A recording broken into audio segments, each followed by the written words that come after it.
Pelatih Juventus Andrea Pirlo menyebut Cristiano Ronaldo dalam keadaan siap tempur menyambut laga melawan FC Porto. Duel Juventus versus Porto merupakan laga leg kedua babak 16 besar Liga Champions yang akan dihelat di Stadion Allianz, Rabu tanggal 10 Maret tahun 2021, dini hari WIB.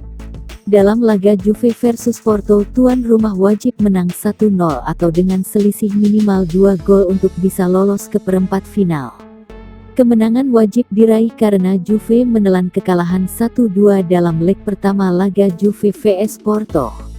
Pirlo sangat yakin Juventus bisa menuntaskan misi tersebut karena memiliki Cristiano Ronaldo. Menurut Pirlo, Ronaldo dan Liga Champions adalah dua hal yang tidak bisa dipisahkan. Fase gugur Liga Champions adalah panggung Cristiano Ronaldo.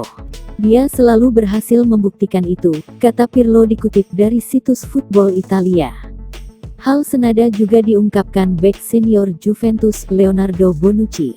Bonucci menilai energi Ronaldo seperti berlipat ganda ketika bermain pada laga fase gugur Liga Champions. Cristiano Ronaldo selalu siap untuk memainkan pertandingan seperti ini.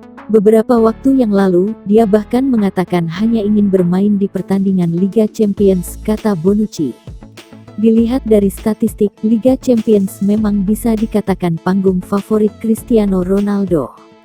Hingga saat ini, Ronaldo masih berstatus top skor sepanjang masa Liga Champions dengan koleksi 134 gol dari 175 pertandingan.